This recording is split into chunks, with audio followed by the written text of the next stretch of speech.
యొక్క కోటరీ ఇట్లాంటి అక్రమాలు చేశారు.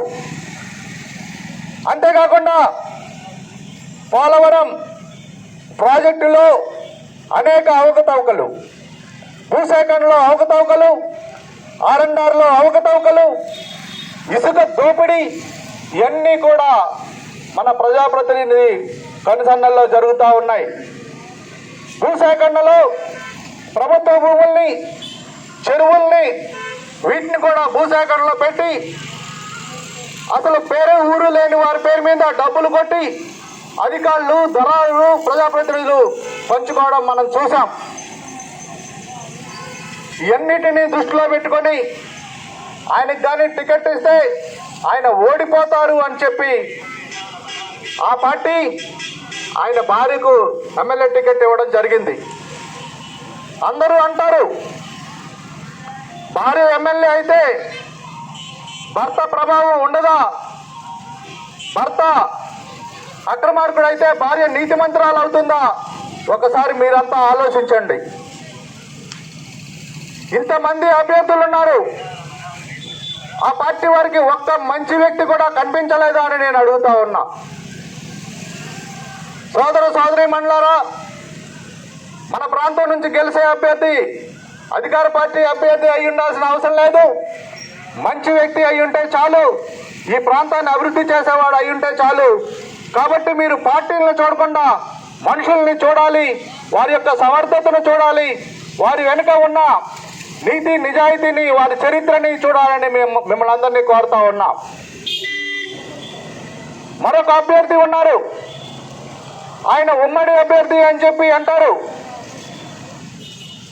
ఆయన ఏం చదువుకున్నారు, ఆయనకున్న సమర్థత ఏంటి, అసలు ఎమ్మెల్యేగా ఆయన పనికొస్తారా లేదా ఒక్కసారి మీరు ఆలోచించండి. ఎమ్మెల్యే అంటే ఏదో చిన్న చిన్న ఉద్యోగం కాదు. ఎమ్మెల్యే అంటే 4 లక్షల మందికి ప్రజాప్రతినిధి. ఈ ప్రాంతంలో అధికారుల్ని సమీక్ష చేయాలి, ఈ ప్రాంతానికి నిధులు తీసుకురావాలి, ఏ డిపార్ట్మెంట్ నుంచి ఏమేమి నిధులు వస్తాయి, ఎవరు ఏ పని చేస్తారు అని చెప్పి ఆయనకు తెలుసుండాలి. అంతేకాదు మన ప్రాంతంలో అధికారులు, ఐఏఎస్ ఆఫీసర్లు ఉంటారు, పిఓ గారు ఉంటారు, అలాగే అవసరమైతే కలెక్టర్ గారిని కూడా కలిసి ఈ ప్రాంతానికి నిధులు తీసుకొని రావాలి. అసలు కలెక్టరు, పిఓ లాంటి వారితో మాట్లాడే సామర్థ్యం అటువంటి వ్యక్తికి ఉందా లేదా ఒకసారి మీరు ఆలోచించండి. ఆయన్ని కొంతమంది పెద్ద మనుషులు నిలబెట్టారు. అంటే మా వెనకాల పెద్ద మనుషులు ఉన్నారు కాబట్టి నన్ను గెలిపించండి అని చెప్పేసి ఆయన చెప్తా ఉన్నారు.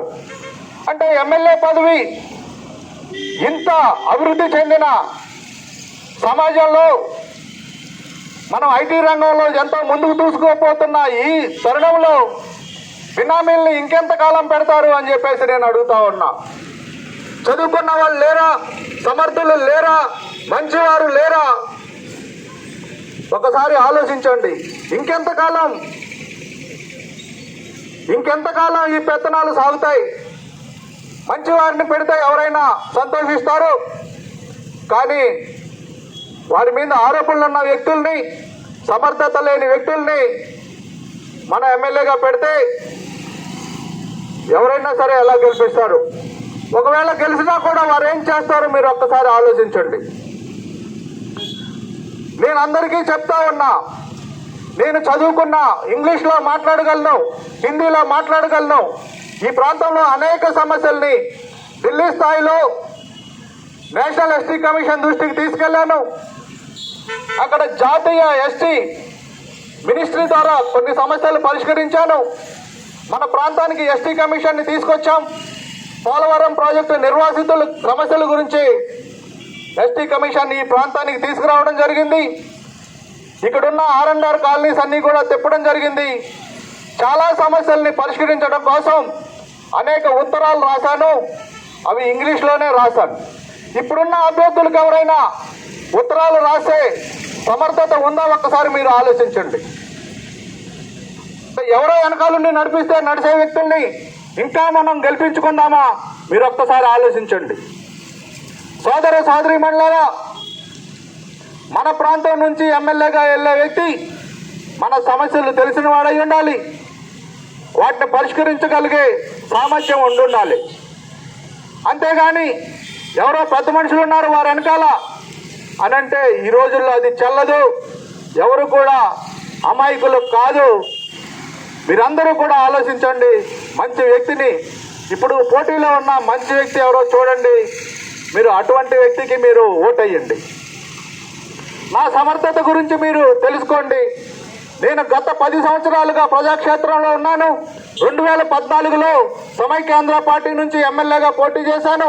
అప్పటి నుంచి కూడా ప్రజా సమస్యలపై పోరాటం చేస్తున్నాను. ఎక్కడ అవినీతి జరిగితే అక్కడికి వెళ్ళి అధికారులను నిలదీస్తున్నాను. అలాగే ఎవరికైనా సమస్య ఉంటే నా ఫోన్ నెంబర్ ఇచ్చి వారికి సూచనలు సలహాలు ఇస్తూనే ఉన్నాను. కానీ నాలాంటి వారిని ఎవరు కూడా ఆదరించడం లేదు. కానీ ఇప్పుడు అవకాశం వచ్చింది. స్వతంత్ర అభ్యర్థి అనుకుంటారో లేకపోతే భారత ఆదివాసీ పార్టీ అభ్యర్థిగా నన్ను ఎమ్మెల్యేగా గెలిపించాలి. ఎందుకంటే భారత ఆదివాసీ పార్టీ రాజస్థాన్లో గత సంవత్సరం జరిగిన ఎన్నికల్లో 4 ఎమ్మెల్యేలు గెలిచారు. ఇప్పుడు జరుగుతున్న ఎంపీ ఎలక్షన్స్లో ఆల్రెడీ అక్కడ వారికి ఎలక్షన్ అయిపోయింది. 2 ఎంపీలు గెలవబోతున్నారు. అంటే మన సమస్యల్ని ఈ ప్రాంతంలో ఉన్న ఎమ్మెల్యేలు మాట్లాడకపోతే రాజస్థాన్లో ఉన్న ఎంపీలు పార్లమెంట్లో మాట్లాడతారని మీ అందరికీ నేను హామీ ఇస్తున్నా.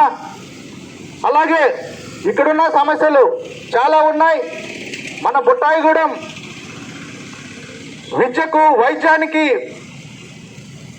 ఇక్కడ ఒక అకాడమీ లాగా ఉండాలని చెప్పి నేను కోరుకుంటున్నా. ఎందుకంటే భారత ఆదివాసీ పార్టీ విద్యకు వైద్యానికి ప్రాధాన్యత ఇస్తుంది.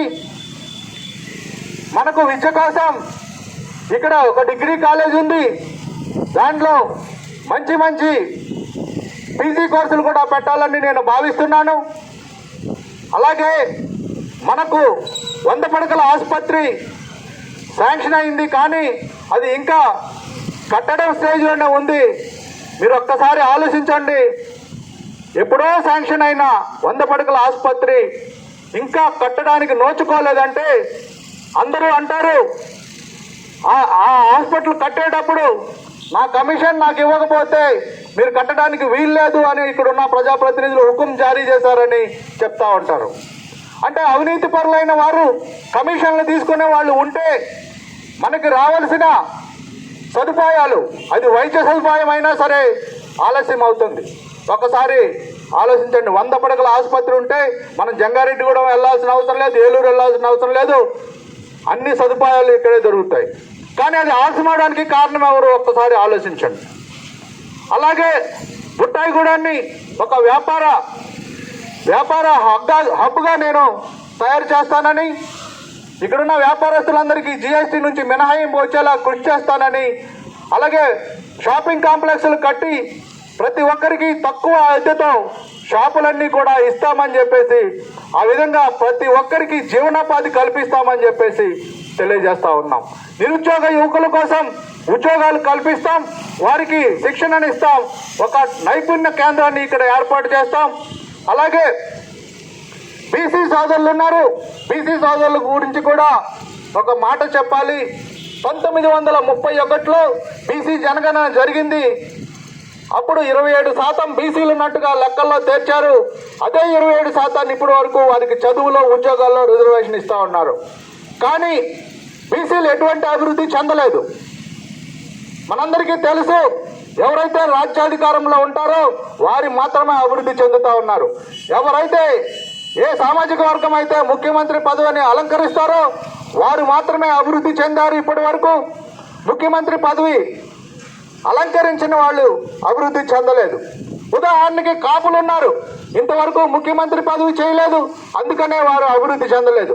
బీసీలు ప్రస్తుతం 50% ఉన్నారు, కానీ వారికి రిజర్వేషన్ 27% ఇస్తున్నారు. భారత ఆదివాసీ పార్టీ బీసీలందరికీ కూడా చట్టసభలో రిజర్వేషన్ ఇవ్వాలని డిమాండ్ చేస్తూ ఉంది. భారత ఆదివాసీ పార్టీ అధికారంలోకి వస్తే బీసీలకు చట్టసభల్లో ఎంపీలుగా ఎమ్మెల్యేలుగా 50% సీట్లు ఇచ్చి గెలిపిస్తుందని, అలాగే 50% మంది ఎమ్మెల్యేలు ఉన్న ఆ చట్టసభలో బీసీ ముఖ్యమంత్రిని భారత ఆదివాసీ పార్టీ చేస్తుందని చెప్పేసి మీ అందరికీ తెలియజేస్తున్నా. సోదరిమణులారా, ఎస్సీ సోదరులు ఉన్నారు. ఎస్సీల కోసం మనకు 15% నిధులు ఖర్చు పెడుతున్నారు, కానీ 15% నిధులు కేటాయిస్తున్నారు, కానీ వాటిని వేరే పథకాలకు డైవర్ట్ చేసి ఆ నిధుల్ని వేరే వారికి ఖర్చు పెడుతున్నారు, కానీ ఎస్సీల కోసం ఖర్చు పెట్టడం లేదు. భారత ఆదివాసీ పార్టీ ఎస్సీల కోసం కేటాయించిన నిధుల్ని కేవలం వారి కోసమే ఖర్చు పెడుతుంది. అంతేకాకుండా ఎస్సీల యొక్క సర్వతోముఖం వారందరికీ ఇంటిగ్రేటెడ్ డెవలప్మెంట్ కోసం భారత ఆదివాసీ పార్టీ కృషి చేస్తుందని తెలియజేస్తున్నాను. సోదరులారా, మహిళా సోదరీమణుల కోసం రుణాలు ఇప్పిస్తాం, వారికి వడ్డీ లేని రుణాలు ఇస్తాం. వారు సొంతంగా వారి కాళ్ళ మీద వాళ్ళు నిలబెట్టడం కాకుండా కుటుంబాలు అభివృద్ధి చేసుకునేలాగా భారత ఆదివాసీ పార్టీ వారికి ప్రోత్సాహాన్ని ఇస్తుందని చెప్పి తెలియజేస్తున్నాం.